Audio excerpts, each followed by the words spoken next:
अस्सलाम वालेकुम। आप देख रहे हैं द रियल ट्रूथ। मैं हूं आपका होस्ट डॉक्टर अबू सुफियान। आज के चंद अहम टॉपिक्स पे हम बात करेंगे। सबसे पहले प्लीज़ आप हमारा चैनल सब्सक्राइब ज़रूर कीजिए। हम डिफरेंट सोर्सेज से ख़बरों को लेके आते हैं और हमारा मेन एम यही होता है कि आप लोगों के साथ जो है दुनिया की रियलिटी जो है वो डिफरेंट एंगल्स के साथ शेयर की जाए। चलिए सबसे पहले शुरुआत करते हैं अपने मुल्क पाकिस्तान से। पाकिस्तान की सबसे बड़ी और सबसे पहली ख़बर ये है कि जो प्राइम मिनिस्टर है इमरान खान, वो 24 को जो है वो सऊदी अरब का विज़िट करेंगे।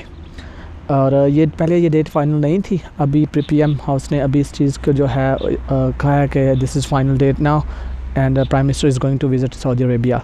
साथ में इससे जैसे ये डेट का अनाउंसमेंट हुआ है उससे पहले ही जो सऊदीया में पाकिस्तान के सफ़ीर हैं उन्होंने एक प्रेस रिलीज़ जारी की और उस प्रेस रिलीज़ में उन्होंने बताया है कि पाकिस्तानी तलबा जो कि उनको एक स्कॉलरशिप दिया जा रहा है 650 और समथिंग जो तलबा हैं उनको स्कॉलरशिप दिया जाएगा। मैट्रिक से लेके पीएचडी तक के जितने हैं वो सब इंक्लूडेड हैं। इसका एक आसान सा तरीक़ाकार है। आप पोर्टल पे यूनिवर्सिटी के पोर्टल पे आप एक तो ये चीज़ कर सकेंगे, यानी कि जाकर आप स्कॉलरशिप पर अप्लाई कर सकेंगे। दूसरा ये है कि आप एक ईमेल जो होगी वो आपने पाकिस्तान का जो सफ़ीर है सऊदी अरब में उसको भी सेंड करनी है। ये तो एक आसान सा तरीका है ये स्कॉलरशिप सऊदी में अप्लाई करने का। उसके बाद हम बात करेंगे अपने हमसाया मुल्क भारत की, जहाँ पे दो डिफरेंट टॉप न्यूज़ हैं। आर्यन खान की जो बात है वो हम बाद में करेंगे। इंडिया में इस तरह से हुआ कि ईद मिलादुन नबी की एक रैली जा रही थी, तो वो जैसे ही रैली जा रही थी तो उसके ऊपर अचानक ही पथराव और लाठी चार्ज हुआ है। पथराव और लाठी चार्ज होने की वजह से मुसलमानों ने वो रैली जो है वो उधर रोक दी। उधर मुसलमानों ने आगे से किसी किस्म का कोई बाजू का ज़ोर नहीं लगाया, ना ही उन्हें किसी किस्म का मार कुटाई की। वो बड़े स्मूथ रहे, उन्होंने सब्र तहम्मुल का अहतमाम किया। ये मैं नहीं कह रहा, ये जो इनकलाब इंडिया है उन्होंने ये ख़बर इसी तरह से जो है वो रिपोर्ट की हुई है कि अगर मुसलमान चाहते तो एक बहुत ज़्यादा खून की नदियाँ बह सकती थी। अब देखें इंडिया एक सेकुलर स्टेट है, अपने आप को ये बड़ा सेकुलर कहलाता है, लेकिन इसके अलावा आज इनकी 2 दिन पहले की बात है कि अभी जो असदुद्दीन अवैसी हैं हैदराबाद के एक चीफ मिनिस्टर तो नहीं हैं लेकिन वो एक आला ओहदेदार हैं और उन्होंने उनकी पार्टी ने 7-8 सीटें जीती थी। वो एक एमएलए हैं, जिस तरह पाकिस्तान में एमएनए होते हैं। उन्होंने 2-4 चीज़ें बताई हैं पार्लियामेंट में और उसके ऊपर खुल कर एहतजाज किया। सबसे पहले उन्होंने कहा कि जो आर्टिकल 367 है इंडिया में, जिसके तहत अगर कोई मुसलमान तलाक देता है, किसी औरत को मुसलमान तलाक देता है तो उस मुसलमान को 3 साल की सज़ा होगी। इसके बरअक्स अगर एक हिंदू तलाक देता है तो उसको सिर्फ 1 साल की जो है वो सज़ा होगी। This is not fair. How can this be happen like in India like this? अगर एक Hindu is going to divorce and he gonna just get 1 year punishment in the jail, while as Muslim he gonna get like 3 years. That's so not secular.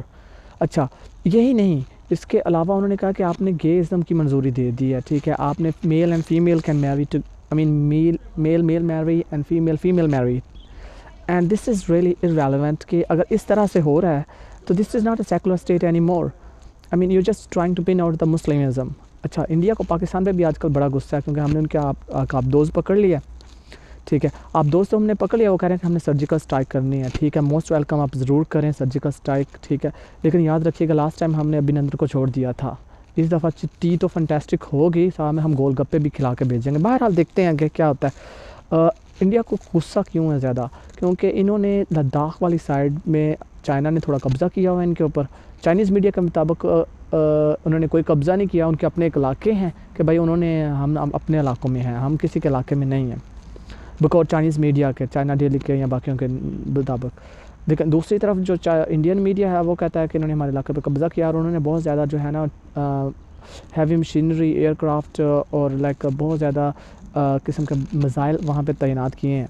इसके मुकाबले में China ने 100 गुना ज़्यादा मवाद जो है इंडिया के ख़िलाफ़ लद्दाख में उधर अपलोड कर दिया है, यानी कि उस बॉर्डर के ऊपर लगा दिया है। तो इंडिया को इसका बहुत गुस्सा है कि हाउ डज़ दैट हैपनिंग, और वो अब दोस्त भी पकड़ी गई है। तो अब देखते हैं इंडिया क्या कहता है। उसके बाद हम आगे चलते हैं कि यूएई जो है वो कश्मीर में کتنے بلین ڈالرز جو ہے نا، مور دین 100 بلین ڈالرز کی انویسٹمنٹ لے کے آ رہا ہے۔ انٹرنل خبر یہ ہے کہ یو اے ای اور باقی جو ہیں دبئی وغیرہ، یہ لوگ یہ چاہ رہے ہیں کہ کسی طرح سے کشمیر میں جو ہے وہ ایمبیسیز لے کے آئیں۔ بھائی کشمیر جو ہے وہ ایک انڈسپیوٹڈ ٹیریٹری ہے، وہ اس کی ایک اپنی رچ ہے، لیکن جب سے یہ 370 آرٹیکل ریووک کیا گیا تب سے کشمیر جو ہے وہ ایک علیحدہ اسٹیٹ نہیں رہی، وہ اب انڈیا کا حصہ بن چکی ہے۔ کہ جو انڈیا آکوپائڈ کشمیر ہے، پاکستان میں تو الحمدللہ یہ لوگ بڑی خوشی خوشی رہ رہے ہیں کشمیری۔ چلیں آگے، سعودی عربیہ میں جو ہے تقریباً ہے 767 ٹن بہت پکڑی جا رہی ہیں۔ اس سے پہلے آسٹریلیا میں پکڑی گئی تھی میلبرن پورٹ سے، اس کے بعد اس سے پہلے جو ہے وہ انڈیا میں 2 بلین ڈالرز کی پکڑی گئی، جس میں مودی صاحب کا نام بھی آیا تھا، اور یہ چیز جو ہے ایکسٹینڈ کرتی جا رہی ہے، ٹھیک ہے۔ اس میں سعودی عربیہ نے تقریباً 150 لوگ جو ہیں اریسٹ کیے ہیں، اس میں یمنی زیادہ ہیں، ٹھیک ہے، ایتھوپینس ہیں، اور اسی طرح سے باقی کچھ اور کنٹریز کے لوگ ہیں۔ امریکہ نے پاکستان میں اپنا سفیر لگا دیا، جو کافی دیر بعد لگایا ہے۔ چلیں جی، دیر آئی درست آئی، یہ بھی ٹھیک ہے۔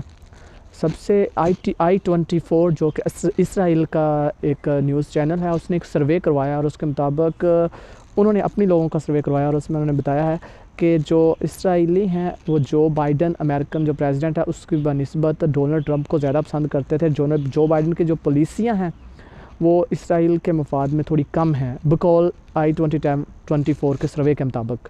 اچھا، اور اس میں انہوں نے ایک اور بات بھی کی ہے کہ بھائی جو بائیڈن کی انتظامیہ ہے، اس میں کمالا ہیرس جو ہیں وہ مسلمان فیملی سے ہیں، جو ان کے سابق پرائم منسٹر ان کے جو ابھی کی اللہ بھلا کرے یہ وائس پریزیڈنٹ ہیں۔ اس کے بعد دی گارڈین نے ایک آرٹیکل لکھا ہے جو بہت اہم ہے، وہ ہے کووڈ-19 کے لوگوں کے لیے۔ تو انہوں نے یہ لکھا ہے کہ اراؤنڈ 360 لوگوں کا ڈیٹا لیا گیا ہے، ٹھیک ہے، ان 360 لوگوں کو جو فلی ویکسینیٹڈ تھے، اینڈ فلی جو ویکسینیٹڈ لوگ تھے ان میں سے تقریباً 50 سے زیادہ جو زیادہ عمر کے تھے ان کی ڈیتھ ہو گئی ہے۔ بے شک وہ کووڈ کی وجہ سے ان کی ڈیتھ ہوئی ہے۔ پہلے بھی ایک مسٹری سی تھی کہ آیا یہ ویکسین لگانی چاہیے کہ نہیں لگانی چاہیے، لیکن ابھی انہوں نے کہا ہے کہ ان لوگوں کی جو ہے وہ ڈیتھ ہو گئی ہے۔ تو ان کے مطابق یہ ہے کہ جو بھی لوگ کووڈ کی ویکسین لے رہے ہیں، جو 50 سے above ہیں، ان میں سیکنڈری ڈیزیز ہوتی ہیں، جس وجہ سے ان میں کووڈ کے خلاف لڑنے کی قوت مدافعت وہ اتنی زیادہ نہیں ہوتی ہے۔ Being a doctor I could understand کہ دس از فیکچوئل۔ تو یہ ایک بڑا آرٹیکل ہے جس میں انہوں نے پوری ڈیٹیل کے ساتھ بتایا کہ کس طرح سے کووڈ کی ویکسین جو ہے وہ سیکنڈری ڈیزیز کے ساتھ لوگوں کو نہیں لگانی چاہیے، لیکن پھر بھی، اور یہ تھوڑے لوگ نہیں ہیں، آلموسٹ 50 ڈیڈ کووڈ کی وجہ سے ان کی موت ہوئی ہے، اور ان کو کووڈ ویکسین بھی لگی ہوئی تھی۔ آج کے لیے اتنا ہی، اپنے ہوسٹ کو اجازت دیجیے، ڈاکٹر ابو سفیان کو پھر ملیں گے انشاءاللہ۔ ہمارے چینل کو سبسکرائب کیجیے۔